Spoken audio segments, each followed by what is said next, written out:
Hello guys. और आज हम बात करने वाले हैं प्राइसिंग स्ट्रेटजी के बारे में। आप लोगों को बता दूं, प्राइसिंग स्ट्रेटजी जो है वो फर्स्ट ऑफ ऑल आपका जो बोर्ड एग्जामिनेशन है उसके लिए मोस्ट इंपॉर्टेंट टॉपिक है। कम से कम आप मान के चलो इसमें 3 मार्क्स का या 5 मार्क्स का क्वेश्चन आ सकता है।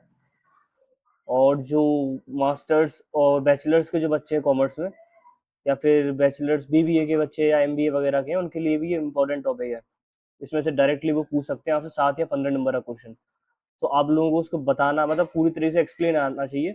साथ में आप जो 15 नंबर का क्वेश्चन अगर लिखने वाले हो तो आपको उसमें बताना होगा कि एक सिचुएशन क्रिएट करनी पड़ेगी पहले, तो फिर उस सिचुएशन में कौन सी वाली प्राइसिंग फिट बैठ रही है वो बताना पड़ेगा। तब जाके आप उस 15 नंबर वाले क्वेश्चन को अच्छे से एक्सप्लेन कर पाओगे। अदरवाइज कुछ नहीं हो सकता फिर। तो सबसे पहले मैं प्राइसिंग में बात बता दूं। प्राइसिंग में पहला होता है कॉस्ट प्लस प्राइसिंग मेथड। सबसे ओल्डेस्ट मेथड होता है बेटा, याद रखना ये वाला। It is the most oldest form of method. सबसे पहली बात तो सबसे ओल्डेस्ट हो गया ये। दूसरी बात, it is a most easiest form of method. Easiest है सबसे ज्यादा, ठीक है ना। कॉस्ट प्लस प्राइसिंग का मतलब क्या हो गया? कॉस्ट प्लस प्राइसिंग में here we add a certain profit margin, certain profit margin on our cost. हमारी एक कॉस्ट आती है बेटा। जैसे कि हम लोगों को पता है कि सपोज अगर हम कोई प्रोडक्ट बना रहे हैं, तो हम कोई प्रोडक्ट बनाते में कोई कॉस्ट इनकर्ड करेंगे। यानी कि एक प्रोडक्ट बनाया, सपोज करो मैंने कैंडल बनाई। अगर उस कैंडल को बनाने में सपोज करो मैंने क्या है 100 रुपये खर्च कर दिए, तो अब 100 रुपये में मेरी कॉस्ट हो गई। अब उस पर मुझे कितना प्रॉफिट कमाना चाहिए, उसको बोलूंगा मैं अपना प्रॉफिट मार्जिन। सपोज करो प्रॉफिट मार्जिन मैंने रखा है इसमें 20% का। तो 100 का 20% कितना हो गया? 20 रुपये। तो मेरी जो एक्चुअल सेल्स प्राइस क्या आएगी? 120। तो ये मेरी एक तरीके से कॉस्ट प्लस प्राइसिंग मेथड हो गया। यहाँ पे मैं क्या करता हूँ, कॉस्ट में एक मार्जिन ऐड कर देता हूँ। अब आपके दिमाग में सवाल कूद रहा है, रुक जाओ पहले बता दूंगा मैं धीरे धीरे। इतनी सी बात क्लियर हो गई होगी आपको, ठीक है। कॉस्ट प्लस प्रॉफिट मेथड ये होता है। अब जो मार्जिन होता है, जिसको हम प्रॉफिट मार्जिन भी बोलते हैं, तो हमारा प्रॉफिट मार्जिन है, it shall be based on it shall be based on previous analysis previous analysis and डिस्क्रिएशन of entrepreneur. या तो एंटरप्रेन्योर क्या करेगा, अपनी प्रीवियसली एनालाइज करेगा चीज़ों को कि उसको कितना परसेंट का मतलब प्रॉफिट चाहिए बिजनेस में सस्टेन करने के लिए। या फिर वो क्या करेगा, डिस्क्रिएशन एंड पावर लगाएगा अपनी, यानी कि अपना दिमाग लगाएगा और खुद से सोचेगा कि भाई मुझे इतना परसेंट डिसाइड करना है। सपोज करो आरओआई उसको अगर चाहिए 15% का, तो 15% का ही प्रॉफिट मार्जिन लगाएगा वो। पर अगर वो चाहता है कि भाई नहीं मैं 18% का करना चाहता हूँ, तो वो 18% का मार्जिन लगा सकता है। ये उसके ऊपर डिपेंड करता है।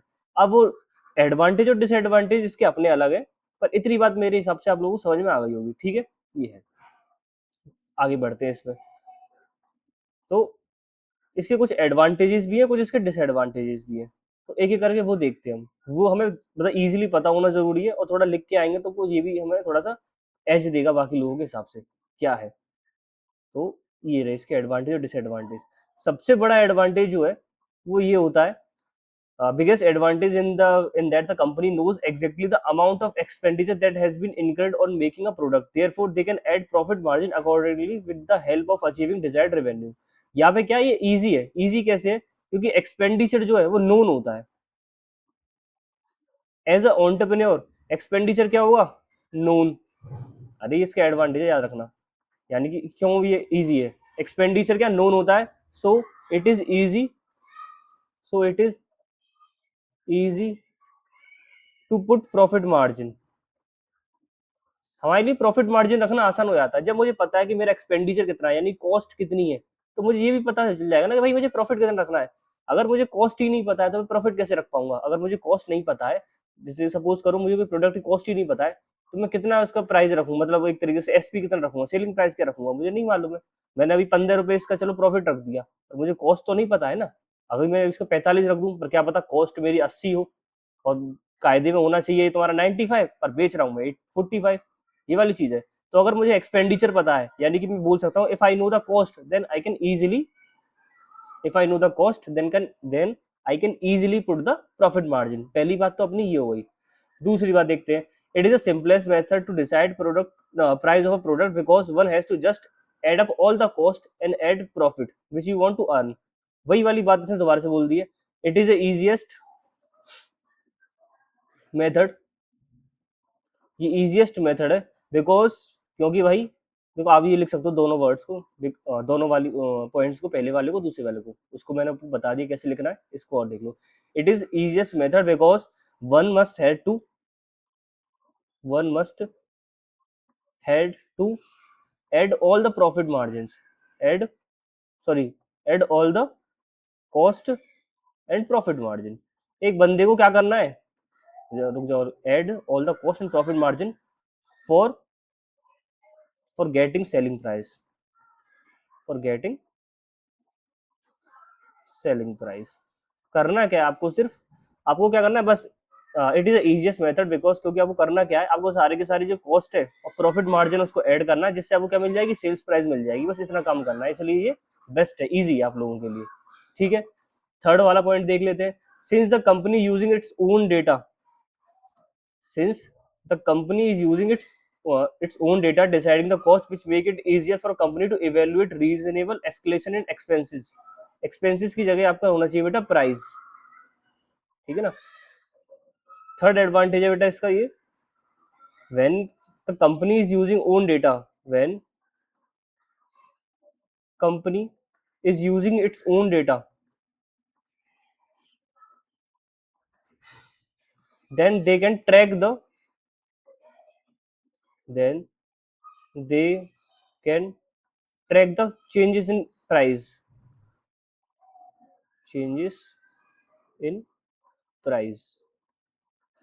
मेरा कहने का मतलब ये है कि जब कभी भी कंपनी क्या है, एक तरीके से अगर उसका प्राइस बढ़ रहा है या फिर उसके एक्सपेंडिचर बढ़ रहे हैं, तो उन लोगों के लिए इजीली फाइंड करना है, किसी भी चीज को इजीली फाइंड करना क्यों है, क्योंकि हाँ भाई इजीली फाइंड करना क्यों है, क्योंकि भाई उनको पता चल जाएगी ना कि जो कॉस्ट है वो बढ़ रही है कि प्रॉफिट मार्जिन बढ़ रहा है। ठीक है ना, इस तरीके से तो जो भी अगर किसी तरीके से अगर इंक्रीज होता है तो उसको ट्रैक करना आसान पड़ जाता है कि कॉस्ट बढ़ रही है या प्राइस बढ़ रही है। ठीक है ना, कोई भी चेंजेस होते हैं तो ये इसके एडवांटेजेस हो गए एक तरीके से। अब जब किसी चीज के एडवांटेज है तो बेटा वो डिसएडवांटेज भी लेके चलेगा। तो डिसएडवांटेज में ये आ गए आपके, एक सेकेंड इरेजर, ये बेटर है। ठीक है, पहला है this method does not account the future demand. Disadvantage में पहला डिसएडवांटेज क्या है बेटा, this method does not account, या फिर आप बोल सकते हो calculate future demand. Future demand calculate नहीं कर सकता ये, या फिर प्राइसिंग जो है, pricing can not be based on future demand. Future demand के बेस पे मैं प्राइसिंग नहीं कर पाऊंगा। मेरा कहने का मतलब क्या है, सपोज आज तो मैं 95 रुपीज में अपना कोई प्रोडक्ट बेच रहा हूँ, ठीक है, पर मुझे पता चला कि आने वाले कुछ 6 महीने में इस प्रोडक्ट की डिमांड क्या है, 100% से बढ़ जाएगी। तो क्या प्राइसिंग 95 ही रखूँ मैं? भाई मैं चाहूँ तो बढ़ा सकता हूँ, पर कितना बढ़ाऊँ मुझे नहीं पता ना, ये वाली चीज है। तो इस तरीके से तो पहली गड़बड़ तो ये है कि मैं फ्यूचर डिमांड को एस्टिमेट नहीं कर सकता हूँ, या फ्यूचर डिमांड के एस्टिमेशन के बेस पे अपनी प्राइसेस को चेंज नहीं कर सकता हूँ। ठीक है, सेकंड है it does not take into account of competitor action.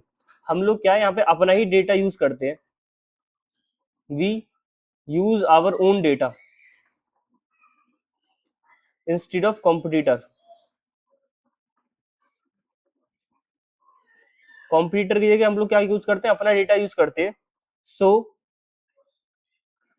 We can not track और मेक strategy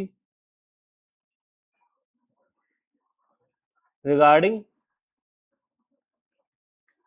competitor pricing।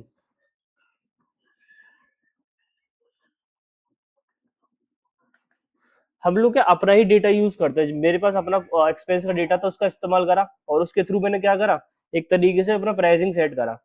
यहाँ पे कॉम्पिटिटर है, उसकी भी कुछ एक्सपेंडिचर आ रही होगी, ठीक है ना, और उसने उस हिसाब से अपना क्या करा होगा, प्राइसिंग सेट करा होगा। भाई मेरे को ये वाली चीज पता है तो मैंने जो प्राइस सेट करे थे, सेलिंग प्राइस सेट करे थे, वो ओन डेटा के हिसाब से थे। तो क्या मैं अपने ओन डेटा के हिसाब से, जरूरी थोड़ी है कि कॉम्पिटिटर को हरा दूंगा। अगर मैंने कॉम्पिटिटर का डेटा यूज किया होता, उसकी कॉस्ट देखी होती, सपोज करो कॉम्पिटिटर की जो कॉस्ट है वो आ रही थी 100 रुपये, और मेरी कॉस्ट आ रही है 110 रुपये, फिर मैंने 10% का क्या करा, प्रॉफिट मार्जिन ऐड कर दिया, और एक तरीके से 10 कुछ भी अपने हिसाब से परसेंट लगा लेना, 125 का प्रोडक्ट बना दिया मैंने सेलिंग प्राइस। कॉम्पिटिटर की क्या थी, कॉस्ट 100 थी, उसने 10% का प्रॉफिट मार्जिन ऐड करा और 110 का प्रोडक्ट बेच दिया। सेम प्रोडक्ट 110 125, तो लोग क्या करेंगे, 110 वाला खरीदेंगे। ठीक है ना। मेरे पास क्या था, ऑप्शन था कि भाई मैं कॉम्पिटिटर के जो प्राइजेस को एनालाइज करता, और अपना हो सकता था कि अपना जो सेलिंग प्राइस 125 रख के 115 रख लेता, 120 रख लेता, तो शायद कहीं हद तक मैं कॉम्पिटिटर को एक तरीके से एक स्ट्रेटेजी बना के बीट कर पाता। पर ये नहीं पॉसिबल है, क्यों? क्योंकि मैंने अपना डेटा यूज करा है, we use our own data instead of competitor, so we can not track or make the strategies regarding the competitor pricing। याद रखना, ये चाहो तो आप लिख सकते हो इन सारे पॉइंट्स को खुद से, या फिर आप इसको पढ़ के डायरेक्टली इससे भी अपना नोट्स वगैरह प्रिपेयर कर सकते हो, डिपेंड करता है आपकी सिचुएशन पे। ठीक है ना। पर नोट्स बनाना कंपलसरी है, आपके खुद के जो नोट्स होंगे वो आपको कॉम्पिटेटिव एज देंगे। ठीक है ना, ये वाली चीज है। सेकंड है पेनिट्रेशन प्राइसिंग। पेनिट्रेशन का मतलब हो गया किसी चीज को तोड़ना या फिर घुसना उसमें। ठीक है। पेनिट्रेशन प्राइसिंग जैसा मतलब एक तरीके से समझ पा रहे हो। पेनिट्रेशन, हाँ, here we initially set prices, set pricing at uh, at very low या फिर low,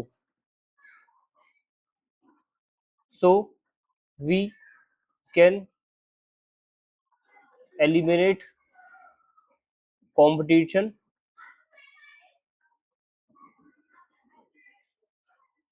and create customer base। और भी बहुत सी चीज होती है, सो नहीं, बस इतना ही रखो, इससे ज्यादा अभी सही नहीं है। ठीक है ना। हम लोग क्या करते हैं, सबसे पहले हम इनिशियली अपने प्राइस को क्या करते हैं, बहुत ही कम पे सेट कर देते हैं। जैसे कि सपोज करो मार्केट में कोई स्टैंडर्ड प्रोडक्ट है जिसकी प्राइस 90 रुपीज है। ठीक है। 90 रुपीज है, तो आपने क्या करा, बाकी लोगों के हिसाब से अपने प्रोडक्ट की प्राइस क्या कर दी, 65 रुपीज सेट कर दी। अब ये क्या पेनिट्रेशन प्राइसिंग है, आपने अपने प्राइस को क्या कर दिया, बिल्कुल लो सेट कर दिया। बाकी लोगों को क्या है, 90, 85, 88, किसी का लास्ट क्या है 82, पर आपने क्या 65 सेट कर दिया। तो अब लोग क्या करेंगे, सबसे पहले आपका प्रोडक्ट परचेज करेंगे। इससे क्या होगा, कंपटीशन आपने एलिमिनेट कर दिया पूरी तरीके से, कस्टमर बेस अपने क्रिएट कर दिया, लोगों को आपका प्रोडक्ट पसंद आ गया, तो आपने क्या करा, मार्केट बेस बना लिया, कस्टमर बेस बना लिया, एलिमिनेट कर दिया कंपटीशन, इस तरीके से। और अगर आपका नया प्रोडक्ट था तो आपने एक और चीज कर दी, क्या कर दिया, ब्रांड अवेयरनेस क्रिएट कर दी। ब्रांड अवेयरनेस क्रिएट कर दिया आपने अपने, कि भाई ये नया ब्रांड आया, बहुत अच्छा आया है। इसका रियल लाइफ एग्जांपल ले सकते हो जियो का। जियो ने स्टार्टिंग में करा, ऑलमोस्ट फ्री में दिया सब चीजों को, और अभी भी जियो क्या करता है, बाकी रिचार्ज के हिसाब से सस्ता रिचार्ज देता है, ताकि कस्टमर बेस उसका रिटेन रहे और कंपटीशन में एलिमिनेट कर दे वो। ठीक है, ये है। अब इसके भी कुछ एडवांटेज और डिसएडवांटेजेस होंगे। हर किसी के बेटा एडवांटेज और डिसएडवांटेज होते हैं मार्केट में, और हमें दोनों ही देख के चलना पड़ता है।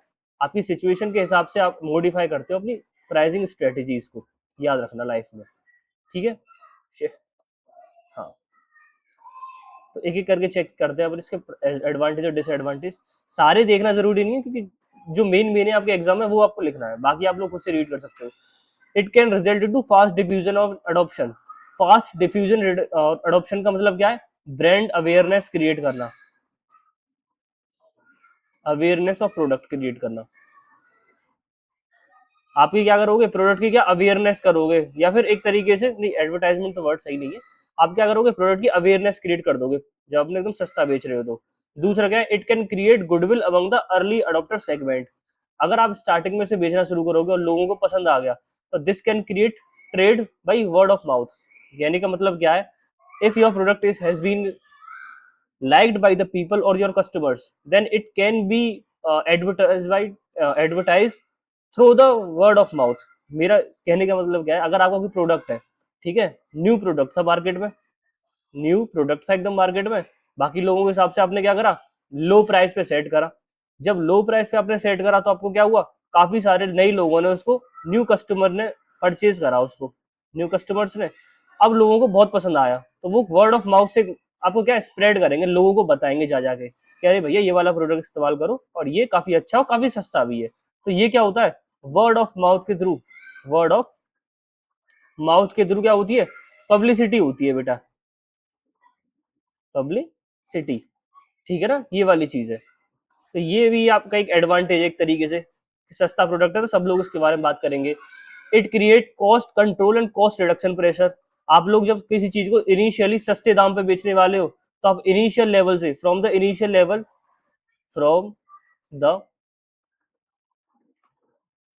Level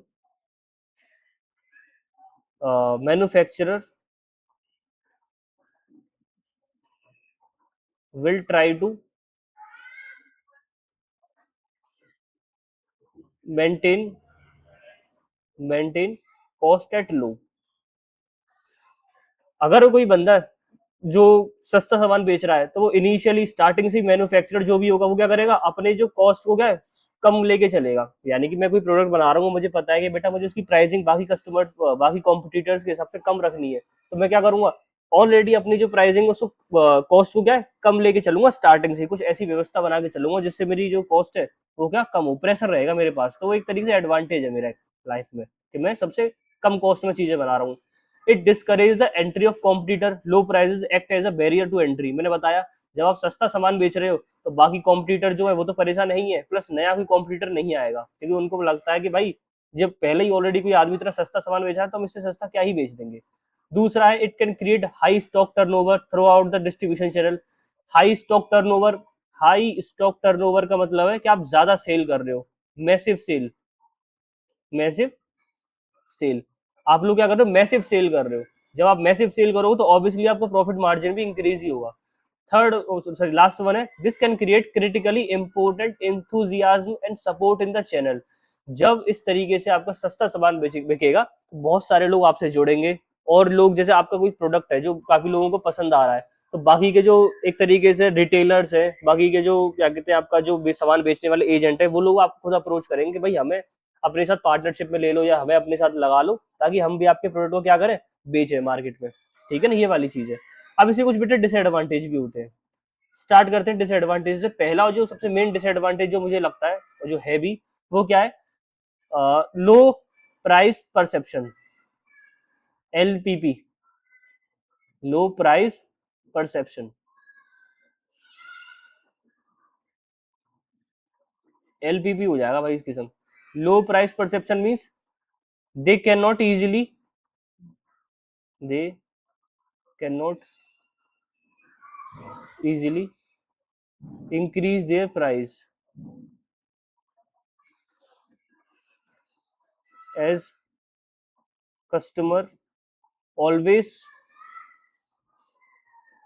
perceive them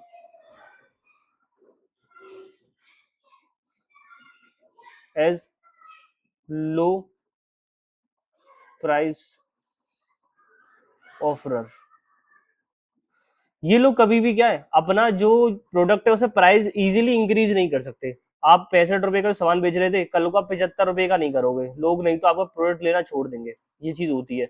they can not easily increase their price, लिख देना भाई, price as customer always perceive them as a low price offerer. क्योंकि जो कस्टमर होता है उसका दिमाग ऐसा तरीके से वायर हो जाता है, ऐसा क्रिएट हो जाता है कि वो लोग सोचते हैं कि भाई ये सामान सस्ता ही बेचते हैं। कल को अगर इन्होंने प्राइस बढ़ा दिया तो लोग कहेंगे अरे यार ये क्या बात होती है, हमें तो सस्ता बेचा था, अब अचानक से पैसा कैसे बढ़ा रहे हो। तो जो आपके जो कस्टमर है, हो सकता है वो शिफ्ट हो जाए वापस किसी और प्रोडक्ट पे। इसलिए इनको बड़ा सोच समझ के अपना प्राइसिंग में करना पड़ता है काम बेचारे। ये चीज इनके लिए सबसे ज्यादा बैकफायर कर जाती है। जियो के लिए भी ऐसा हुआ था, कई जब जब लोगों ने जियो का रिचार्ज पे पैसा बढ़ाया, तब तक काफी सारे लोगों ने जियो को स्विच करके एयरटेल पे शिफ्ट कर दिया था। ठीक है, पर इसकी भी केस स्टडी कभी और लाइफ में समझाएंगे आगे जाके। दूसरा एक एग्जाम्पल है इसका, एग्जाम्पल ही मतलब एक तरीके से डिसएडवांटेज है बेटा इसका। Another potential disadvantage is that low profit margin not be sustainable for long enough to strategy be effective. यानी कि जब आप लो प्राइस पे सेट कर रहे हो चीजों को, लो प्राइस ऑफरिंग कर रहे हो अगर आप प्रोडक्ट की, तो प्रॉफिट मार्जिन भी लो ही रहेगा उसका। ध्यान रखना, प्रॉफिट ज्यादा नहीं कर पाओगे, भले ही आप कितनी भी सेल कर लो, पर in the end of the day you must have to compromise with your profit by to and some extent. आपको अपने प्रॉफिट से कुछ ना कुछ कॉम्प्रोमाइज करना ही पड़ेगा। अगर आप प्रॉफिट से कॉम्प्रोमाइज करोगे एक तरीके से, देन आफ्टर आपके लिए इशू है बेटा फिर। ठीक है ना, आप लॉन्ग टर्म में सपोज करो आपने आज तो आपने एक तरीके से एक साल तो चला लिया बिजनेस, पर क्या आप 10 साल तक बिजनेस चला पाओगे? 10 साल तक उसी को प्राइस पे ऑफर नहीं कर सकते आप प्रोडक्ट को, इवेंचुअली इंक्रीज करना ही पड़ेगा। इसलिए लॉन्ग टर्म में सक्सेस नहीं है ये वाली चीज। लॉन्ग टर्म में आपको फिर चेंज करना पड़ता है। जियो को भी देखो स्ट्रेटेजी चेंज करनी पड़ी, पैसा बढ़ाना पड़ा। पर हाँ, जियो सक्सेसफुल क्यों है, मैं क्या बताना चाह रहा था लास्ट केस स्टडी में, जियो सक्सेसफुल इसीलिए है क्योंकि जियो स्टिल जो है ऑफर कर रहा है बाकी लोगों से लो प्राइस। इसी वजह से जियो जो है स्मार्ट काम कर गया है।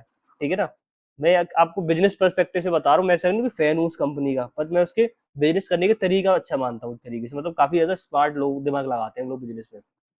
ये है। थर्ड हमारी प्राइसिंग स्ट्रेटेजी है बेटा क्रीमिंग और स्कीमिंग प्राइसिंग। इसको स्कीमिंग भी बोल सकते हैं या फिर क्रीमिंग भी बोल सकते हैं। जस्ट वाइस वर्ड्स है बेटा ये आपका प्राइस पेनिट्रेशन से। ठीक है ना, स्कीमिंग का क्या होता है, स्कीमिंग में क्या होता है, वी इनिशियली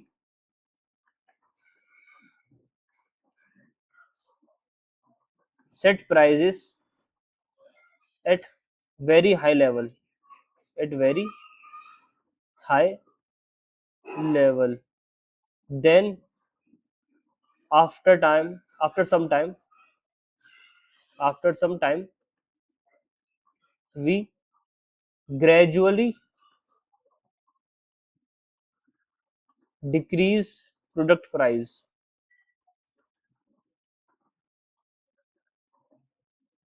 ये इसका मतलब है।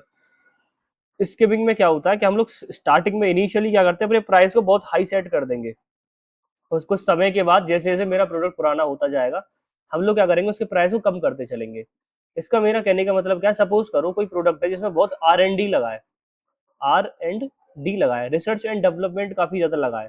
जब रिसर्च एंड डेवलपमेंट लगा है तो हमने बोला कि ये लेटेस्ट मॉडल है, जैसे कि मैं बता दूं GTA 5 है, GTA 6 है, grand theft auto Vice City, एक गेम है बेटा, मैं आपको बता दूं, जिसको नहीं पता है मैं बता दूं, वो गेम है एक तरीके का।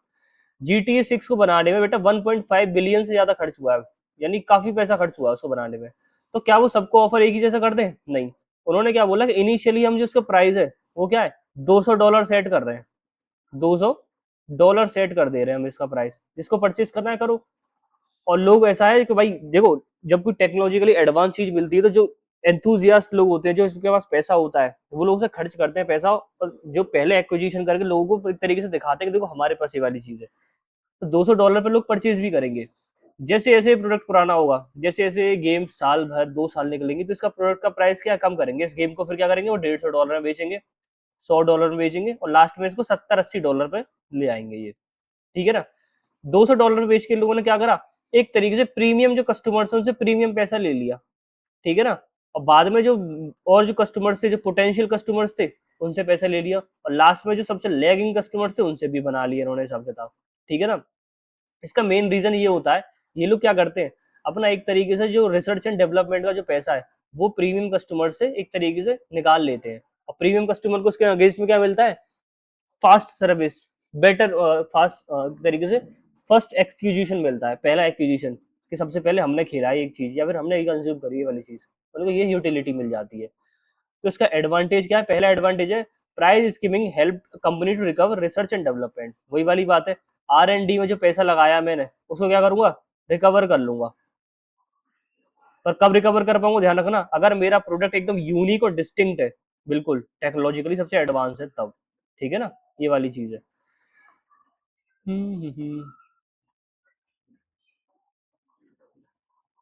दूसरा क्या है, if the company caters to the customer who are quality conscious rather than the price conscious, this type of strategy can work for for the company. अगर कोई कंपनी ऐसी है जो क्वालिटी कॉन्शियस प्रोडक्ट को बेचती है प्राइस कॉन्शियस से ज्यादा, तब उसके लिए बेटर है। जैसे कि सबसे बेस्ट एग्जांपल है एप्पल। एप्पल क्या है, अपनी क्वालिटी के लिए जाना जाता है बेटा। और प्रीमियम क्लास के लिए आना आता है। तो वो लोग क्या आपका स्किमिंग प्राइसिंग यूज करते हैं। आईफोन पहले आएगा बेटे 1.5 लाख का, वही फिर वो 1 का हो जाएगा, फिर वो 70 का, 80 का, लास्ट में 60 60 70 70 हजार 50 50 हजार में आईफोन मिलेंगे आपको, वही वाले 5 साल बाद या 4 साल या 2 साल बाद, ठीक है ना, ये वाली चीज है। तो जो क्वालिटी कॉन्शियस कस्टमर्स होते हैं जिनको डील करते हैं वो लोग इस तरीके का यूज करते हैं। डिसएडवांटेज क्या है इसका?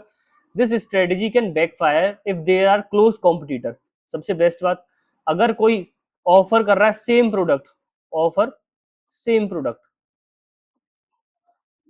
कोई सेम प्रोडक्ट अगर ऑफर कर रहा है, तब ये स्ट्रेटेजी बैकफायर कर जाएगी। क्योंकि सपोज करो मैं भी 6 GB का रैम का फोन यूज कर रहा हूँ और सेम स्पेक्स का यूज कर रहा हूँ, ठीक है, और कोई और है वो भी 6 GB का फोन कंपनी दे रही है और सेम स्पेक्स दे रही है, सेम कैमरा वगैरह दे रही है, ये चार्ज कर रहा है 35 के और ये चार्ज कर रहा है 25 के, ठीक है ना, तो मैं ऑब्वियसली 25 के वाले पे जाऊंगा, क्योंकि भाई 6 GB रैम दे रहे हैं, सेम कैमरा दे रहे हैं, सेम बैटरी दे रहे हैं, तो भाई मैं इसको खरीदूंगा, इसको क्यों ही खरीदूंगा मैं एक तरीके से, ये वाली चीज है, ये वाली बात है, ठीक है ना। तो अगर कोई कंपनी अगर सेम प्रोडक्ट ऑफर कर रही है एकदम डिट्टो सेम, तो फिर ऐसी सिचुएशन में गड़बड़ है। दूसरा क्या है, price skimming is not viable option when there is strict legal and government regulation regarding the consumer right. अगर गवर्नमेंट के लॉज है, गवर्नमेंट लॉज एंड रूल्स है for non price competition, for non price, sorry price competition, गलती होगी मुझसे। अगर government ने एक तरीके से लॉ बना रखा है कि आप प्राइस कंपटीशन नहीं करोगे, प्राइस कंपटीशन का मतलब होता है कि आप एक दूसरे के प्राइस ना तो आप नीचे करोगे ना आप ऊपर करोगे, ठीक है ना, प्राइस जो है एक सर्टेन लिमिट के अंदर ही रहने चाहिए। ऐसी सिचुएशन में आप फिर प्रीमियम प्राइसिंग यूज नहीं कर सकते हो। बेस्ट एग्जांपल है इसका बेटा, इंडिया में पेट्रोल या डीजल, गवर्नमेंट चाहे रिलायंस हो चाहे नायरा हो चाहे कोई भी हिंदुस्तान पेट्रोलियम हो, गवर्नमेंट ने बोल रखा है कि पेट्रोल जो है वो 100 से लेके 105 के बीच में ही बिकेगा। तो अब ये लोग 100 से 105 के बीच में ही बेच सकते हैं। ऐसा नहीं रिलायंस बोले कि नहीं मेरा प्रीमियम वाला वो है, क्या बोलते हैं, पेट्रोल है, मैं इसको 120 का बेचूंगा, नहीं नहीं हो सकता ये वाली चीज, ठीक है ना। तो अगर गवर्नमेंट ने रूल्स एंड रेगुलेशन बना रखे हैं किसी प्रोडक्ट के रिगार्डिंग, तो फिर कुछ नहीं हो सकता, ठीक है ना। मोस्ट प्रोबेबली ये इसेंशियल प्रोडक्ट्स के रिगार्डिंग बनते हैं, बना, ठीक है ना। इस तरीके रूल्स रेगुलेशन होते हैं जो कंज्यूमर को प्रोटेक्ट करते हैं। थर्ड वन है, if the company has history of price skimming then consumer will, if a company has a history of price skimming, then the consumer will never buy a product when it is newly launched. They would rather wait a few months and then buy a product at lower prices. अगर किसी company की history है कि वो price skimming करते हैं, बहुत ज्यादा प्राइस स्कीमिंग करते हैं, एक कोई कंपनी है जो प्राइस स्कीमिंग करती है, यानी कि शुरू के 1 महीने तो प्रोडक्ट का बहुत ज्यादा प्राइस रखेंगे और अगले 2 महीने 3 महीने बाद क्या करेंगे, उस प्राइस को ड्रॉप करते जाएंगे। तो कुछ कस्टमर्स या फिर काफी ज्यादा कस्टमर्स एक होते हैं, उनका दिमाग क्या होता है कि 4 महीने बाद तो भैया, 4 मंथ बाद तो ये लो होना ही है। एप्पल के साथ भी लोगों ने यही देखा है, लोगों को पता होती है कि भाई 6 महीने बाद इस 1.5 लाख के फोन की औकात 1 लाख या 80 हजार की हो जाएगी, तो मैं तभी खरीदूंगा। तो ये वाली चीज का एक डिसएडवांटेज है, काफी ज्यादा हम प्रीमियम कस्टमर्स खो देते हैं इस तरीके से, ये वाली चीज है, ठीक है ना। ये इसके एडवांटेज और डिसएडवांटेज थे। अब लास्ट टॉपिक पे अपना मतलब चलते हैं प्राइसिंग वाले पे, ये है वेरिएबल प्राइसिंग। वेरिएबल प्राइसिंग बेटा दो तरीके से होती है, इसके अंदर है, पढ़ लेना, पर मैं आपको बताता हूँ। वेरिएबल प्राइसिंग जो है, इसका नाम ही वेरिएबल है अपने आप में। वेरिएबल प्राइसिंग भी मैंने दो तरीके से देखी है। एक आपका charging different price, charge different price to different customer, ये तो है ही है इसका एक। और चार्जिंग डिफरेंट प्राइस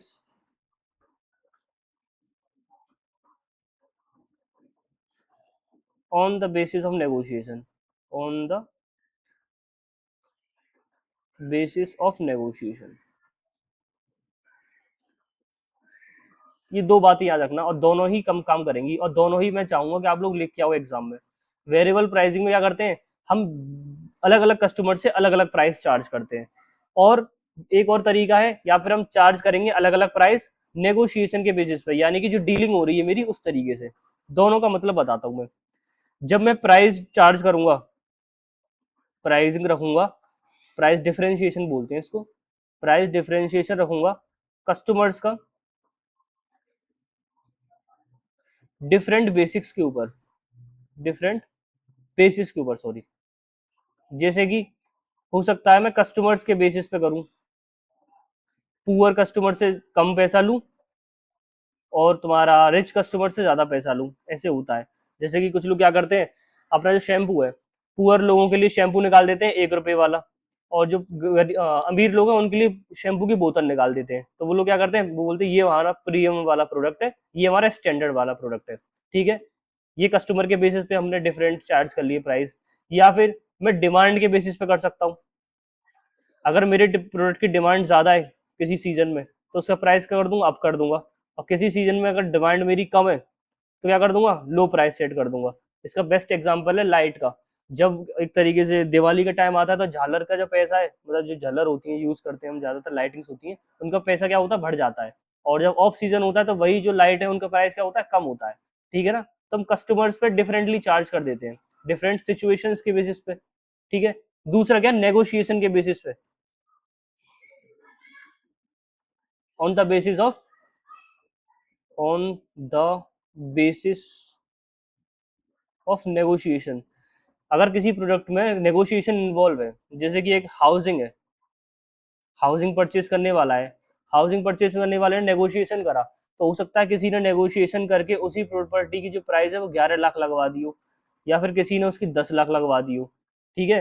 हो सकता है किसी फ्लैट का, जो एक फ्लैट की बात कर रहे हैं हम, सपोज करो 1 BHK का फ्लैट है, वैसे 10-11 लाख में तो नहीं आएगा आज के जमाने में, पर फिर भी अपना जो फ्लैट है, एक 11 लाख लगाया, एक का 10 लाख लगाया, एक ने 15 लाख लगा दिया, एक ने 14 लाख लगा दिया। अब मेरे पास तो 5-6 फ्लैट है, तो मैंने 11 लाख में भी निकाल दिया, 10 में भी निकाल दिया, 15 में निकाल दिया, 14 में निकाल दिया। क्यों? क्योंकि मेरे फ्लैट जो था वो 8 लाख का था।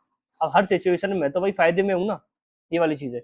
या फिर बिड बेस्ड हो गया, अगर कहीं पे बिड हो रहा है, लोगों ने अपना बिड लगाया, तो जिसने हाईएस्ट बिड लगाया वही उसको ले जाएगा। ये सब क्या है, वेरिएबल प्राइसिंग में। वेरिएबल प्राइसिंग का कोर जो प्रिंसिपल होता है बेटा, एक तरीके से वो होता है charging different price to different customers. ये इसका मेन कोर प्रिंसिपल होता है कि मैं चार्ज करूंगा डिफरेंट प्राइस और डिफरेंट कस्टमर्स पे, on the basis of different situations, ठीक है। ये वाली चीज है। ये वेरिएबल प्राइसिंग का कुछ लिखा हुआ है, आप लोग थोड़ा पढ़ लेना, लाओ मैं करा देता हूँ थोड़ा सा, फिर बाद में मुझे पता आप लोग रीड नहीं करोगे, ठीक है ना। एक जस्ट को एक रीड करते हैं। हाँ, difference is the estimation of business from the business customer. हो सकता है वो बिजनेस टू बिजनेस कस्टमर पे डील करे, जैसे कि school fees of a second children on the other sibling are charge lower rate by the schools. यानी कि स्कूल्स क्या करते हैं, पहले बच्चे फीस ज्यादा लेते हैं, बाकी दो बच्चों की फीस कम लेते हैं, ठीक है। अगर किसी की बार्गेनिंग पावर अच्छी है, तो जो प्राइस है वो भी कम हो जाता है, ठीक है। अगर किसी कस्टमर की एबिलिटी टू पे है, यानी कि कोई कस्टमर है, ठीक है, जैसे कि different price charge by a public distribution shop run by the government for wheat rice and other variety of food item depending on income of group. मतलब अरे पब्लिक डिस्ट्रीब्यूशन पीडीएस होता है, पब्लिक डिस्ट्रीब्यूशन सिस्टम, यानी कि ration वाली दुकान होती है। किसी पे येलो कार्ड है, तो उसको चावल मिलेंगे 20 रुपए किलो। किसी के पास व्हाइट कार्ड है, जो बिल्कुल गरीब अल्ट्रा गरीब लोग होते हैं, उनको मिलेंगे 12 रुपए किलो, ठीक है ना। इस तरीके से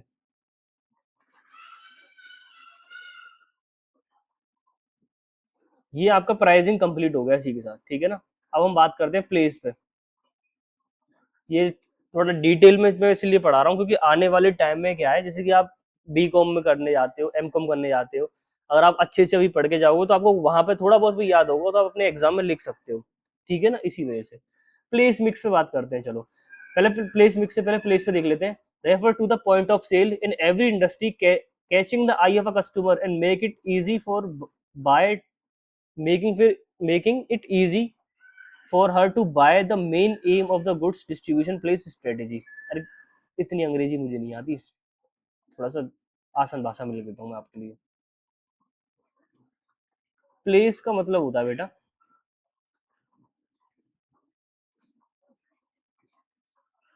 area which is a prime location, prime location for a product sale. एक ऐसा एरिया जो प्राइम लोकेशन है मेरे प्रोडक्ट सेल के लिए। मैं किसी भी एरिया को प्राइम लोकेशन नहीं बोल सकता हूँ। जैसे कि अगर मैं बात करूँ टायर लगाने की दुकान, तो टायर लगाने की दुकान स्कूल के बाहर तो कोई मतलब ही नहीं बनता है इसका, ठीक है ना। वहीं अगर मैं किसी ऑफिस वगैरह के बाहर लगाऊं तो मतलब ही बनता है, ठीक है ना। या फिर मैं आइसक्रीम की दुकान लगा रहा हूँ, तो आइसक्रीम की दुकान ऐसा तो है नहीं कि मैं उसके बाहर लगा दूं, मंदिर के बाहर लगा दूं, मंदिर के बाहर तो कोई बिक नहीं रहा भाई, कौन ही आएगा मंदिर में खरीदने के लिए। पर स्कूल के बाहर लगाऊंगा तो वो ज्यादा लोग अट्रैक्ट करेंगे, ठीक है ना। वही फूल माला की दुकान है, ऐसा तो नहीं स्कूल के बाहर काम करेगी, वो कहाँ काम करेगी बेटर, वो मंदिर के बाहर काम करेगी। तो मेरे जो प्रोडक्ट है उसके हिसाब से मुझे प्राइम लोकेशन चूज करनी पड़ती है जहाँ पे अपनी सेल्स को मेक करूंगा मैं, ठीक है ना। अगर मैं अपना स्टोर खोल रहा हूँ दूध वगैरह का, अगर मैंने दूध पनीर वगैरह इस सब का स्टोर खोला है, बेसिकली मैंने डेयरी प्रोडक्ट का स्टोर खोला है, तो ये डेयरी प्रोडक्ट का जो स्टोर है, ऐसा तो है नहीं हाईवे पे बहुत बढ़िया चलेगा साहब। हाईवे पे ऐसा तो नहीं दूध लेने आ रहा है कोई आदमी मुझसे गाड़ी चला के, कोई मतलब नहीं बनता है। ये कहाँ पे चलेगा, एक तरीके से हार्ट ऑफ द सिटी पे बढ़िया चलेगा।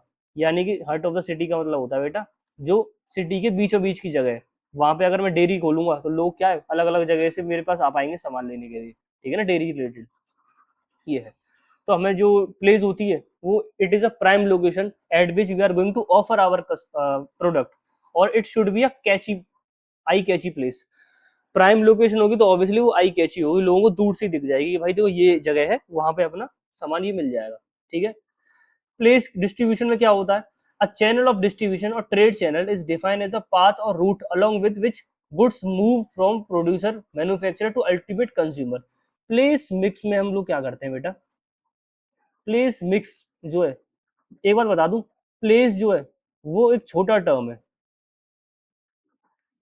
PLACE। प्लेस एक छोटा टर्म है, प्लेस मिक्स एक वाइड टर्म है। प्लेस मिक्स में क्या आता है, सबसे पहले flow of information, sorry, flow of information from, अच्छा इंफॉर्मेशन किससे जाएगी, manufacturer to, manufacturer to customer. अपनी जो इंफॉर्मेशन है मैन्युफैक्चरर टू कस्टमर जाएगी।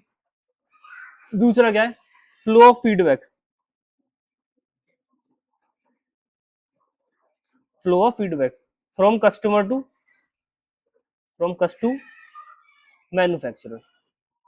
पहले दो बातें याद रखना, प्लेस मिक्स पे हम लोग क्या करते हैं, अपनी इन्फॉर्मेशन प्रोवाइड करते हैं किससे, मैन्युफैक्चरर से कस्टमर को। जैसे कि अगर कोई ऑफर लगाने वाला हूँ तो मैं क्या करूंगा, अपनी दुकान के बाहर बड़ा सा बैनर टांग दूंगा और वहां पे क्या है ऑफर डिस्प्ले कर दूंगा, देखो जी मेरा ऑफर है। तो मैंने क्या करा, मैं मैन्युफैक्चरर था, अपना जो प्लेस है वहां जहाँ पे सामान बेचता हूँ वहां पे इन्फॉर्मेशन डिस्प्ले करी और मेरे कस्टमर्स तक पहुंच गई। दूसरा क्या हुआ, अगर किसी कस्टमर ने मेरे प्रोडक्ट यूज करा और उसको अच्छा नहीं लगा या फिर उसको बहुत अच्छा लगा, तो वो क्या करेगा, मेरी दुकान पे आएगा, मुझे बताएगा, और मेरी दुकान वाला आदमी क्या है मेरे उसको होलसेलर को बताएगा, और होलसेलर क्या है मुझको बताएगा। तो कभी भी जब इंफॉर्मेशन पास होती है तो याद रखना, top to down approach, top to down approach चलती है, याद रखना इसमें, MCQ में बहुत जरूरी है। और अगर फीडबैक की बात हो रही है तो डाउन टू टॉप जाएगी, क्योंकि फीडबैक जो होता है वो नीचे से ऊपर जाता है, नीचे जो यूज कर रहा होगा वही तो फीडबैक देगा बेटा ऊपर, ये वाली चीज है, और ये दोनों बात इधर लिखी हुई है, ठीक है ना, ये वाली चीज है। तो जो एंटरप्रेन्योर्स होते हैं, जो एंटरप्रेन्योर जो बिजनेस में डील करते हैं, वो अलग अलग चैनल्स का यूज करते हैं, ठीक है ना। अभी चैनल का मतलब नहीं बताया मैंने, एक तरीके से आपको बताते हैं चलो। हम्म,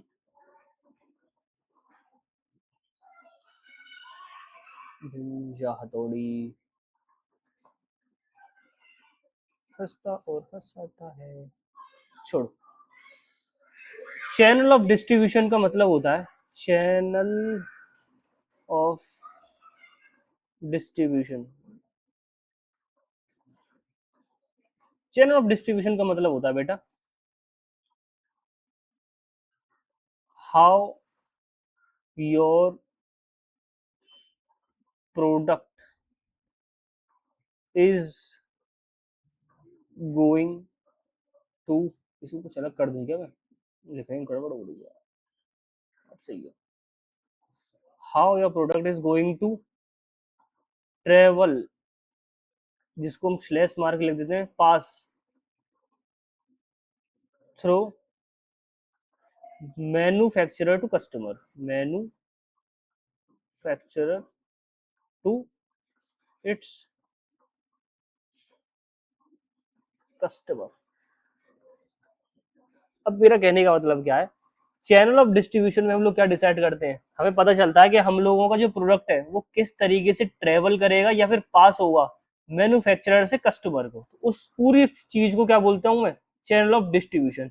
तो चैनल ऑफ डिस्ट्रीब्यूशन एक तरीका, मतलब एक तरीके से आप बोल सकते हो it is a mechanism, it is a mechanism, mechanism, ठीक है, ये मैकेनिज्म भी अपने आप में, ठीक है, अब वो बात पूरी लिख लेना, जिसके थ्रू हम लोग क्या करते हैं अपने प्रोडक्ट को पास करते हैं, ठीक है ना, मैन्युफैक्चरर टू कस्टमर। अब ये जो चैनल है बेटा, ये 4 तरह के होते हैं भाई साहब, 4 तरह के, और बहुत आसान भी है। ये रहा, पहले स्टार्टिंग करते हैं। फर्स्ट वन है आपका ये, जिसको हम बोलते हैं डायरेक्ट चैनल और जीरो लेवल चैनल। याद रखना, डायरेक्ट चैनल या फिर जीरो लेवल चैनल। इसमें होता क्या है, डायरेक्ट चैनल में हम लोग क्या करते हैं, अपने जो मिडिल मैन है उसको एलिमिनेट कर देते हैं। मिडिल मैन का मतलब होता है बेटा बीच का बंदा, बीच का मतलब वो वाला बंदा नहीं, तुम जो बीच का वो जो सोच रहे हो वो नहीं, बीच का बंदे का मतलब हो गया भाई वो बंदा जो बीच का है, यानी कि अगर मैं प्रोडक्ट सामान बना रहा हूँ और अपने कस्टमर को पहुंचा रहा हूँ, और बीच में जो भी बंदा उसमें इन्वॉल्व हो रहा है मेरे प्रोडक्ट को एक जगह से दूसरी जगह पहुंचाने में, तो उसको क्या बोलूंगा मैं, बीच वाला बंदा बोलूंगा, मिडिल मैन बोलूंगा उसको देसी भाषा में, मतलब इंग्लिश में मिडिल मैन और देसी भाषा में दलाल, ठीक है। तो जीरो लेवल जो चैनल है उसमें होता क्या है, अरे बाप रे ये क्या हुआ, ये मस्त लगता है मुझे। जीरो लेवल चैनल में क्या होता है, हम प्रोड्यूसर से कस्टमर में प्रोडक्ट पहुंचा देते हैं डायरेक्टली। प्रोड्यूसर था और वहां से क्या हुआ, कस्टमर पहुंचा दिया। ऐसा कैसे हो सकता है, a producer may sell directly to the customer through the door to door sales person direct mail और through its own retail stores. ये लोग क्या करते हैं, कुछ ऐसे सामान होते हैं जो खुद लोग बनाते हैं और डायरेक्टली क्या करते हैं कस्टमर्स को पहुंचा देते हैं। जैसे कि आप फर्नीचर का देख लो, कुछ लोग क्या करते हैं, खुद से ही अपनी लकड़ियां काटते हैं, फर्नीचर बनाते हैं और डायरेक्टली अपनी ही दुकान पे फर्नीचर लोग मतलब एक तरीके से बनाते हैं और डायरेक्टली क्या करते हैं उसको सेल कर देते हैं। फर्नीचर बनाया अपनी दुकान पर, अपनी दुकान से क्या कर दिया, सेल कर दिया। ये क्या हो गया, डायरेक्ट जीरो चैनल हो गया, डायरेक्ट चैनल हो गया या फिर जीरो लेवल चैनल हो गया। इसमें क्या होता है, इन्वॉल्वमेंट ऑफ मिडिल मैन क्या होती है, जीरो होती है, इसलिए इसको हम जीरो लेवल चैनल भी बोलते हैं, ठीक है ना। दूसरा क्या हो गया, it is a direct communication between the producer to customer, ये वाली चीज हो गई, ठीक है ना, ये है। एक चीज और लिख रहा है इसमें, निगाह पड़ गई तो बता दे रहा हूँ। इन लोग जो होते हैं प्रोड्यूसर जो होते हैं उनको जितनी भी मार्केटिंग एक्टिविटीज है खुद परफॉर्म करनी पड़ती है, और सारा का सारा कंट्रोल होता है डिस्ट्रीब्यूशन का किस पे होता है, इनके पास होता है। ध्यान रखना ये फास्ट होता है, डायरेक्ट चैनल जो होता है फास्ट डिलीवरी होती है, इसमें काफी ज्यादा फास्ट डिलीवरी होती है, और साथ में साथ इसकी कॉस्ट भी क्या होती है, सॉरी कॉस्ट हाई रहती है, लो नहीं गलती हुई, कॉस्ट जो होती है वो हाई रहती है। कैसे रहती है बताता हूँ अभी। कॉस्ट हाई रहेगी क्योंकि आपको क्या है, पर्सनलाइज्ड वो करना पड़ेगा, पर्सनलाइज्ड डिलीवरी सिस्टम रखना पड़ेगा, इसलिए कॉस्ट थोड़ी सी हाई रहती है, याद रखना। और ऑटोनोमी क्या होती है, फुल फुल ऑटोनोमी, यानी कि कंप्लीट कंट्रोल जिसको बोलते हैं,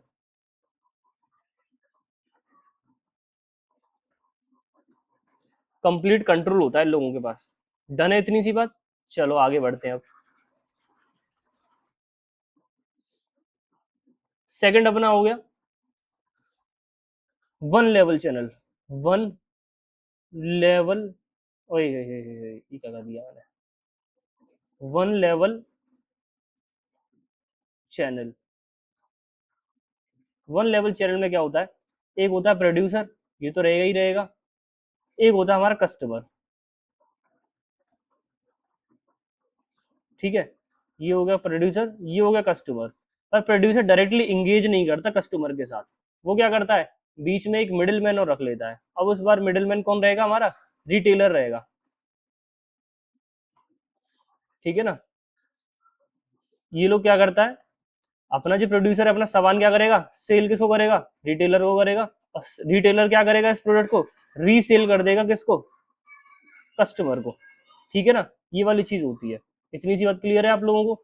ये कब होता है, जब अगर किसी रिटेलर को, सॉरी किसी अगर मैन्युफैक्चरर को अपना जो वो है अपना जो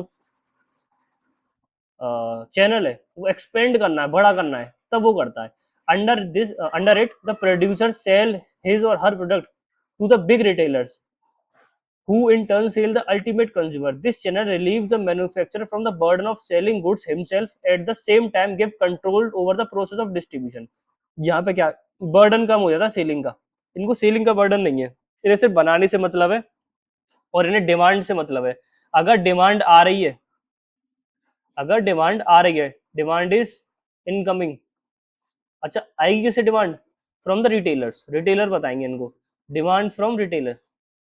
अगर रिटेलर से डिमांड आ रही है तो उसी पे फोकस रखेंगे ये लोग अपना। क्लियर है ये वाली बात? ये है, ठीक है। और मुझे इसमें कुछ दिख नहीं रहा खास, आप लोग और देख लेना अपने हिसाब से। थर्ड वन है भाई साहब टू लेवल चैनल, ठीक है ना, जिसको हम बोलते हैं टू लेवल चैनल। लिखा हुआ है वैसे तो, क्यों लिख रहा हूँ मैं। जहाँ पे क्या होता है, प्रोड्यूसर होता है, होलसेलर होता है, रिटेलर होता है, और लास्ट में क्या होता है, कस्टमर होता है, ठीक है ना। मैंने पहले बताया था हर बार प्रोड्यूसर और कस्टमर तो रहेगा ही रहेगा, आपके बीच में से मिडिल मैन इंक्रीज हो जाएंगे। इस बार क्या है, प्रोड्यूसर पहले क्या करेगा, होलसेलर को भेजेगा सामान, होलसेलर क्या करेगा, रिटेलर को भेजेगा, और रिटेलर क्या करेगा, कस्टमर को भेजेगा। अब एक चीज मैं बता दूं आपको, it is the oldest format, it is the oldest format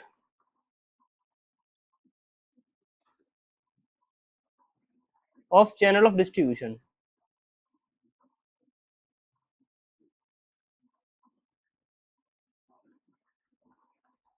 also suitable for FMCG good.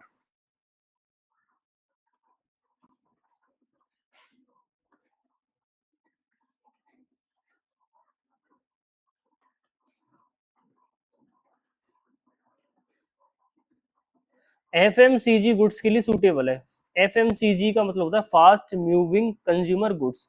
Fast moving consumer goods कौन से होते हैं, जो सोप हो गया और तुम्हारा टूथब्रश हो गया, टूथपेस्ट हो गया, सब क्या है जिनको कंज्यूम करते हैं हम, जल्दी जल्दी कंज्यूम करके खत्म कर देते हैं इन चीजों को, ठीक है ना। ये सबसे पुराना फॉर्मेट है, ये याद रखना, ठीक है। यहाँ पे होता क्या है, हम लोग ट्रेडिशनल, सबसे पहले बात पुराना है तो ट्रेडिशनल तो हो गई, पुराने को ट्रेडिशनल बोलते हैं। यहाँ पे दो मिडिल मैन होते हैं अपने, होलसेलर हो गया और रिटेलर हो गया, ठीक है ना। रिटेलर कैसे डायरेक्टली डील करता है, कस्टमर से डील करता है, ठीक है। ये वाला चैनल किसके लिए सूटेबल है, जिनके पास लिमिटेड फाइनेंस है, जो प्रोड्यूसर्स के पास बहुत कम फाइनेंस है, और जो अपनी प्रोडक्ट लाइन क्या है, उनको क्या किसकी जरूरत है, एडवर्टीजमेंट की जरूरत है और एक्सपर्ट लोगों की जरूरत है। यानी कि वो लोग होलसेलर से बात करेंगे कि भाई क्या ये हमारा सामान बिक पाएगा, होलसेलर जो होलसेलर है रिटेलर को भेजेगा, रिटेलर बेचेगा उसको, और रिटेलर उसका फीडबैक बताएगा नहीं ये वाला प्रोडक्ट जो है वो बिक सकता है, इतना बिक जाएगा, ये हो जाएगा, वो हो जाएगा। फिर वो होलसेलर बताएगा किसको, प्रोड्यूसर को बताएगा, इस तरीके से, ठीक है ना। ये चीज बता दूं, ये क्या है, मार्केट को एक्सपेंड करने के लिए है। अगर आपको मार्केट में एक्सपेंड होना है तब आप इसका यूज कर सकते हो एक तरीके से, ठीक है।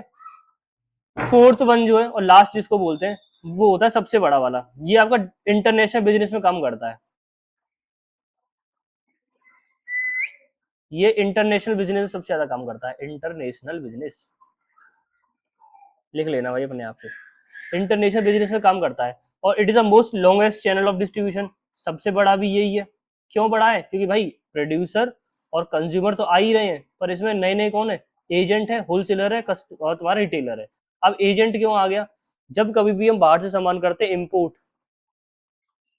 तो इम्पोर्ट वाला सामान है वो सबसे पहले किसके पास आता है, पोर्ट पे आता है। पोर्ट से किसके हाथ में पड़ता है वो सामान, एक तरीके से आप मान लो एजेंट के पास। अरे जब सामान आप लोग इनपुट, सॉरी एक्सपोर्ट होगा बेटा, ये गलती हो गई। जैसे कोई सामान अगर मैंने एक्सपोर्ट करा तो पहले क्या है, पोर्ट पे जाएगा। सपोज करो ऑस्ट्रेलिया मैंने सामान भेजा, ऑस्ट्रेलिया में भेज दिया सामान, ऑस्ट्रेलिया के पोर्ट पे चला गया, वहां से एक एजेंट है, वहां से उस एजेंट सामान उठाएगा। वो एजेंट के अंदर जितने भी होलसेलर होंगे, सपोज करो 5 होलसेलर है उसके, उसने 5 होलसेलर को वो सामान भेज दिया अपनी अपनी गाड़ियों में। और वो 5 होलसेलर हैं, उन सब के अंदर क्या है, चार चार वो आती है रिटेल स्टोर आते हैं। तो उन लोगों ने क्या करा, चार चार रिटेल स्टोर्स पे उन सामानों को बेच दिया, इस तरीके से लॉन्गेस्ट चैनल ऑफ डिस्ट्रीब्यूशन है, ठीक है ना। याद रखना, अगर जो क्या बोलते हैं आपका प्रोड्यूसर है, बिल्कुल ही फ्री अपने आप को करना चाहता है, तब वो इसको यूज कर सकता है। ठीक है ना, क्योंकि यहाँ पे सारा बर्डन किस पे रहेगा, एजेंट पे रहेगा, और एजेंट को क्या मिलेगा, कमीशन मिलेगा, जितना सेल उतना उसका कमीशन। ठीक है, ये वाली चीज है। इसी तरीके से आपके चारों चैनल ऑफ डिस्ट्रीब्यूशन रहेंगे। आप सबसे बेस्ट ये है कि जो डायग्राम है ये वाली बना के आओ, और आसान भी हो, सबसे इजी टॉपिक लगता है मुझे, ज्यादातर लोगों को समझ में आ गया। 95 का स्ट्राइक रेट है इसका, ये टॉपिक 95% लोगों को समझ में आ जाता है। ये है। अब ये कुछ चीजें हैं, consideration related to the product और consideration related to the market, यानी कि क्या बातों का मैं ध्यान रखूं। ठीक है ना, किन बातों का मैं ध्यान रखूं। अगर कोई प्रोडक्ट लेके चल रहा हूँ as a manufacturer, distribution channel जो है मेरा है, तो क्या क्या याद रखूं। Unit value of product, when the product is very costly, best use small distribution channel. याद रखना, अगर मेरा कोई सामान बहुत कॉस्टली है, कॉस्टली सामान होने से क्या है भाई, बीच में अगर मैं ज्यादा लोगों को इन्वॉल्व करूंगा तो हो सकता है वो लोग सामान को खो दें, डैमेज कर दें, या फिर एक तरीके से फ्रॉड हो जाए कुछ मेरे साथ, है ना, क्योंकि मेरा एक छोटा सा फ्रॉड भी लाखों का नुकसान है। सबसे बेस्ट है कंप्यूटर आइटम्स के लिए बोल दूं, कंप्यूटर आइटम्स ऐसा नहीं उसमें एजेंट वगैरह कुछ इन्वॉल्व होते हैं। कंप्यूटर वाले जो हैं या फिर एप्पल वगैरह के फोन है, वो खुद के रिटेल स्टोर पे फोकस रखते हैं, यानी कि डायरेक्ट चैनल में इन्वॉल्व रहते हैं, जिससे कि अगर उनको कोई नुकसान भी होगा तो क्या होगा, उनको पता रहती है कहाँ से हुआ है, क्या हुआ है।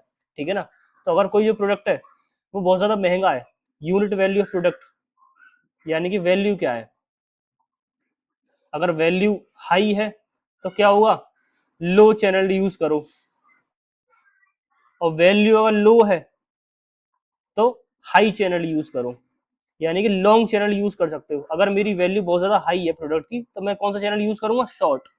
और मैं लिख दे रहा हूँ, फिर भूल मत जाना, अगर मेरी वैल्यू जो है प्रोडक्ट की वो क्या है, बहुत ज्यादा हाई है, तो चैनल मेरा कैसा रहेगा, बताओ मुझे। चैनल भाई साहब रहेगा मेरा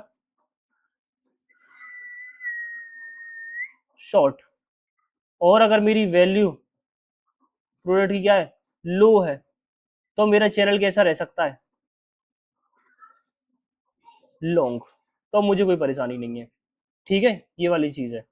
दूसरी चीज में क्या है, स्टैंडर्डाइज और कस्टमाइज प्रोडक्ट। अगर मेरा कस्टमाइज स्टैंडर्डाइज प्रोडक्ट है, that are those which are cost predetermined and there is no scope of alterations to sell the long distribution channel use. अगर मेरा जो प्रोडक्ट स्टैंडर्डाइज्ड है, एक होता है स्टैंडर्डाइज होना, एक होता है कस्टमाइज होना। चलो बता देता हूँ। स्टैंडर्डाइज का मतलब होता है स्टैंडर्डाइज, कस्टमाइज।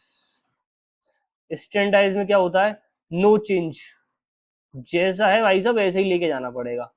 बिस्कुट का पैकेट ले लो, बिस्कुट के पैकेट में क्या होता है, कोई चेंज नहीं होता। ऐसा तो नहीं तुम पार्ले जी को खुलवा के अपग्रेड करवाओगे, बोलोगे भाई पार्ले जी अपग्रेड कर दो, पॉसिबल तो है नहीं। तो ये क्या है मेरा, नो चेंज होगा स्टैंड। कस्टमाइज में क्या है, there is a possibility of change, there is possibility of change. आप पॉसिबिलिटी है आपके पास चेंज की, जैसे डबल बेड बनवा रहे हो तो अपने हिसाब से चेंज करवा सकते हो, कौन सा गद्दा लगवाना है, कौन सा तकिया लगवाना है, क्या करवाना है, कौन सी डिजाइन रखवानी है, कस्टमाइज है। तो अगर स्टैंडर्डाइज प्रोडक्ट है, कोई चेंज नहीं हो सकता, तो इसमें तुम क्या है, लॉन्ग चैनल रख सकते हो। तो आपको पता है कि प्रोडक्ट में छेड़छाड़ तो होगी नहीं, जैसा है वैसे ही जाएगा। पर अगर कस्टमाइज वाला प्रोडक्ट है, तब आप इसमें क्या करोगे, शॉर्ट चैनल का यूज करोगे, क्योंकि हो सकता है कोई अपना दिमाग लगा दे बीच में, हो सकता है इसमें कुछ अल्टरेशन कर दे जिससे कि आपकी चीज खराब हो जाए। ठीक है ना, ये है। फोर्थ वन है पेरिशेबिलिटी। पेरिशेबिलिटी का मतलब होता है प्रोन टू डैमेज या डेटरोएशन। डेटरोएशन स्पेलिंग देख लेना, मुझे स्पेलिंग की नहीं पता। जो चीज खराब हो सकती है, अगर कोई चीज जल्दी खराब हो सकती है, तो मैं सीधी सी बात है, अगर if any product is perishable in nature, high perishability, अगर हाई पेरिशेबिलिटी है तो क्या करूंगा, शॉर्ट चैनल यूज करूंगा। पता चल रहा है मैंने क्या करा, ब्रेड है, ब्रेड पहुंचने में 15 दिन लगा दिए, अब वो ब्रेड क्या है, हरे रंग की जाएगी, खराब हो गई, यानी कि वो ब्रेड पहले ही। अगर पेरिशेबिलिटी मेरी क्या है, लो है, लो पेरिशेबिलिटी के लिए मैं क्या करूंगा, लॉन्ग चैनल यूज कर सकता हूँ। जैसे कि कहने का मतलब क्या है, अंकल चिप्स है मेरे, चिप्स मुझे पता है कि कम से कम 6 से 8 महीने चल जाते हैं, तो मैं क्या है 2-3 महीने तक का चैनल रख सकता हूँ, अपने जो प्रोडक्ट है दूर दूर भेज सकता हूँ, लंबा चैनल रख सकता हूँ। ठीक है, उसके बाद आता है टेक्निकल नेचर। अगर if the product is of a technical nature then it is better to supply directly. अगर टेक्निकल नेचर का प्रोडक्ट है तो उसको डायरेक्टली सप्लाई करो। डायरेक्टली सप्लाई का मतलब क्या, सफोस्टिकेटेड होते हैं प्रोडक्ट बहुत ज्यादा, सफोस्टिकेटेड, यानी कि थोड़ा भी एक तरीके से मिस कैरेज या फिर मिस हैंडलिंग अगर हो गई तो प्रोडक्ट क्या होगा, खराब हो जाएगा। अगर मिस कैरेज या मिस हैंडलिंग हो गई तो प्रोडक्ट मेरा क्या हो जाएगा, खराब हो जाएगा। इसलिए अगर कोई प्रोडक्ट टेक्निकल नेचर क्या है, सफोस्टिकेटेड है, अगर कोई टेक्निकल नेचर का सफोस्टिकेटेड, तो क्या होगा, वहां के लिए आपको क्या करना पड़ेगा, आपको शॉर्ट चैनल यूज करना पड़ेगा, ध्यान रखना, सफोस्टिकेटेड प्रोडक्ट के लिए। ठीक है। अब एक आपका होमवर्क ये है, कंसिडरेशन रिलेटेड टू मार्केट, ये आपको खुद से करना है। इसमें क्या, नंबर ऑफ बायर्स, अगर नंबर ऑफ बायर्स अगर आपके क्या है, मैं जल्दी से बोल देता हूँ, the number of buyer large then middle man का होना जरूरी है। ठीक है ना, क्योंकि पहुंचाने में टाइम लगेगा। और अगर नंबर ऑफ बायर कम है तो आप लोग डायरेक्टली खुद से सेल कर सकते हो। टाइप ऑफ बायर, अगर जनरल बायर्स है तो आप क्या कर सकते हो, मिडिल मैन को इंक्लूड कर सकते हो। और अगर इंडस्ट्रियल बायर्स है, सॉरी, अच्छा हाँ, एक सेकेंड, हाँ, there is more buyer than, हाँ ठीक है, सही है, सही बता रहा था मैं। अगर जनरल बायर है तो आप लोग मिडिल मैन को यूज कर सकते हो, क्योंकि जनरल बायर का मतलब होता है बहुत सारे लोग जो कहीं भी कहीं से भी खरीद लेते हैं। इंडस्ट्रियल बायर का मतलब क्या है, कुछ चुनिंदा लोग जो हमारा प्रोडक्ट खरीदते हैं, तो हम उनको क्या करेंगे, एकदम शॉर्ट डिस्ट्रीब्यूशन चैनल रखेंगे, डायरेक्ट उनको माल पहुंचा दिया, वो वाली बात है। ठीक है। और ये वाला जो कंप्लीट सेगमेंट है बेटा, ये आपको खुद से करना है, मैं सारी चीजें नहीं कराऊंगा इसमें, मैं ये मान के चल रहा हूँ, आप इसको एकदम, ये देखो, स्क्रीनशॉट ले लेना, और इजी है, फिर यहाँ बता ही देता हूँ।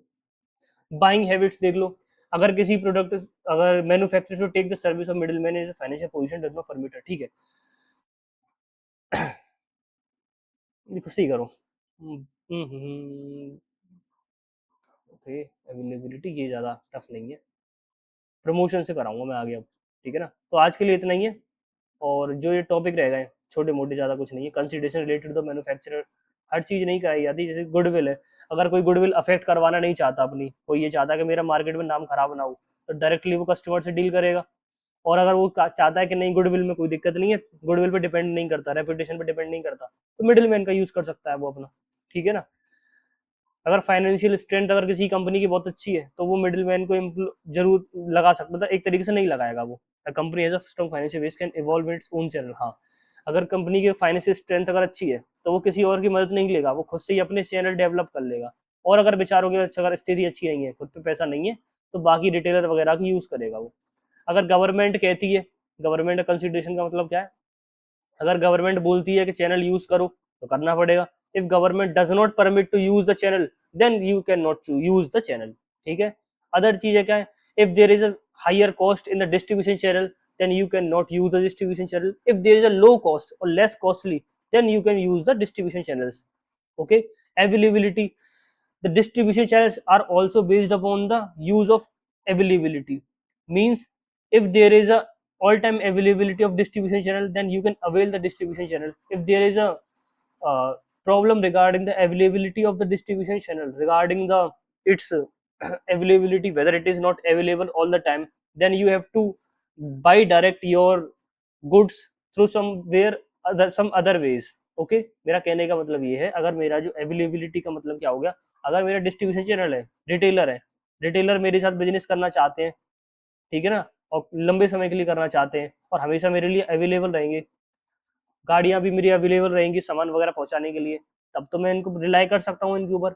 और अगर मेरे डिस्ट्रीब्यूशन चैनल अगर ऐसा है कि भाई गड़बड़ होने के चांस है, बीच में गाड़ी खराब हो सकती है, कुछ भी हो सकता है, तब फिर ऐसी सिचुएशन में इसको अवॉइड करूंगा। ठीक है। अगला जो टॉपिक है आपका प्रमोशन, वो हम नेक्स्ट क्लास में करेंगे। ठीक है। ये है